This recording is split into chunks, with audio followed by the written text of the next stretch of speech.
जय भोलेनाथ। दोस्तों, स्वागत है आपका हमारे शिव साया यूट्यूब चैनल पे। हे भोलेनाथ, सुंदर से भी अधिक सुंदर हो आप। लोग तो पत्थर पूजते हैं, मेरी तो पूजा ही हो आप। सुंदर से भी अधिक सुंदर हो आप। लोग तो पत्थर पूजते हैं, मेरी तो पूजा हो आप। पूछे जो मुझसे कौन हो आप, तो हंसकर कह देती हूँ जिंदगी हूँ मैं, तो मेरी सांसें हो आप। जिंदगी हूँ मैं, तो मेरी सांसें हैं आप। दोस्तों, एक बार फिर से आपके लिए लेके आए हैं भोलेनाथ जी का एक नया अनमोल संदेश। कितनी सही बात है ना। सच में सांस बिना जिंदगी अधूरी है, वैसे ही भोलेनाथ के बिना हम अधूरे हैं। इसीलिए भोलेनाथ से हमें जुड़े रहना है, क्योंकि उसी में हमारी भलाई छुपी है। और भोलेनाथ से अगर आप जुड़ना चाहते हैं तो भोलेनाथ के ये जो संदेश है वो भी ज़रूर सुनिएगा, क्योंकि संदेश वो काम करते हैं जो कोई नहीं कर सकता। संदेश तो हमें अपने भोलेनाथ से मिलवाने का काम करते हैं। संदेश के माध्यम से हमें भोलेनाथ की इच्छाएं प्राप्त होती हैं, और अगर हम उनकी इच्छा में इच्छा मिलाकर जीते हैं तो हम भोलेनाथ की ओर बढ़ने लगते हैं, और एक दिन हमारा और भोलेनाथ का मिलन भी हो जाता है। तो दोस्तों, आप भी भोलेनाथ से मिलना चाहते हैं तो आज का ये संदेश अंत तक ज़रूर सुनिएगा और उस पर विचार भी कीजिएगा। तो चलिए जानते हैं भोलेनाथ आज के वीडियो के माध्यम से क्या संदेश देते हैं। भोलेनाथ अपने भक्तों से कहते हैं, अजीब इंसान है इस दुनिया में, जब खुद पर बीते तो आह भरते हैं और दूसरे पर बीते तो वाह करते हैं।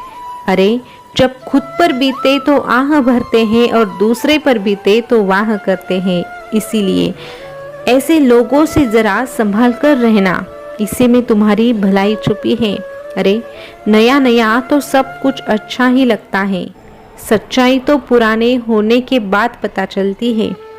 चाहे वो कोई चीज़ हो, चाहे वो कोई वस्तु हो, या चाहे वो कोई इंसान हो, सभी पे ये बात लागू होती है। एक सलाह देना चाहेगा तेरा ये भोलेनाथ तुझे। परेशानी आए तो ईमानदार रहना, धन आ जाए तो सरल रहना, अधिकार मिल जाए तो विनम्र रहना, और क्रोध आ जाए तो शांत रहना। सही जीवन का यही प्रबंधन कहलाता है। हर एक समस्या के केवल 3 पहलू होते हैं। एक स्वीकार करो, दूसरा खुद को बदलो, और तीसरा छोड़ दो। अरे, तेरे स्वीकार कर लेने से कुछ नहीं हो रहा है तो खुद को बदलने की कोशिश करो, और खुद को बदलने की कोशिश करने के बाद भी अगर कुछ संभव नहीं हो रहा है तो अच्छा है कि तुम उस चीज़ को ही छोड़ दो। तेरे इस भोलेनाथ के भरोसे छोड़ दो, फिर देख वो सारी बातें, तेरे जिंदगी से जो कुछ भी जुड़ा है वो भोलेनाथ अपने सिर पर लेता है, और उसी के साथ तुझे नया रास्ता भी दिखाता है। एक पल के लिए मान ले कि किस्मत के लिखे फैसले नहीं बदल सकते, लेकिन तू कोई फैसला तो ले, क्या पता किस्मत भी बदल जाए।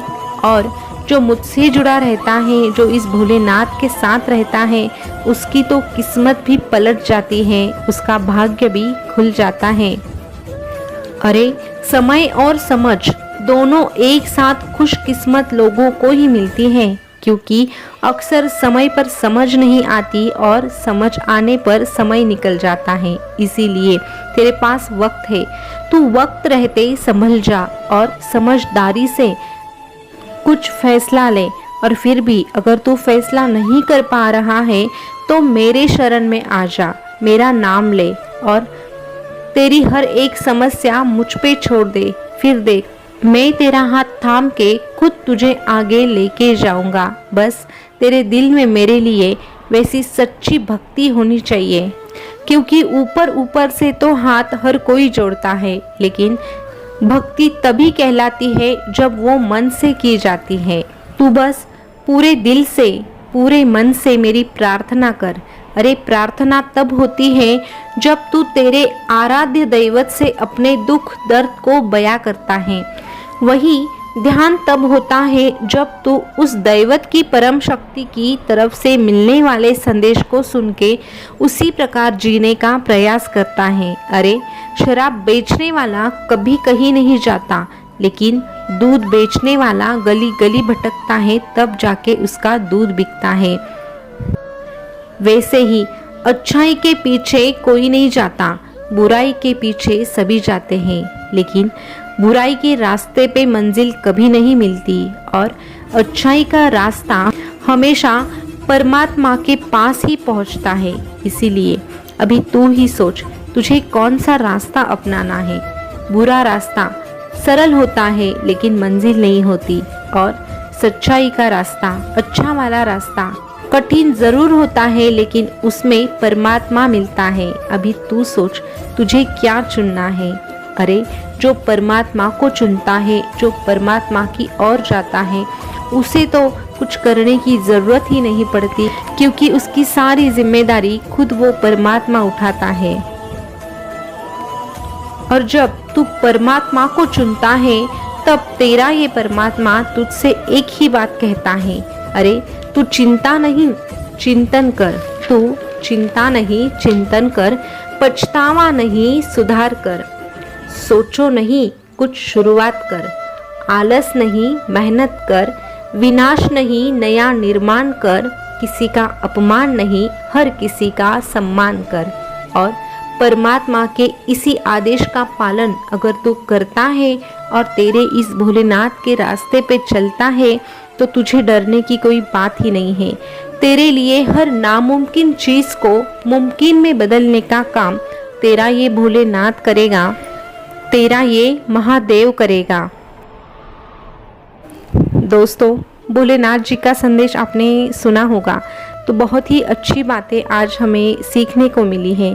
अक्सर हम रास्ता चुन नहीं पाते, अच्छा क्या बुरा क्या ये हमारे समझ में नहीं आता, और फिर हम ऐसी ही उलझन में फंस जाते हैं और कोई गलत फैसला लेकर बैठते हैं और उसका नुकसान हमें ही भुगतना पड़ता है। इसीलिए अगर आपको कोई हल नहीं मिल रहा है, क्या करे या ना करे ये समझ में नहीं आ रहा है, तो सारी बातें भोलेनाथ पे छोड़ दीजिएगा। बस अपना प्रयास जारी रखिएगा और साथ में भोलेनाथ जी का नाम रखिएगा।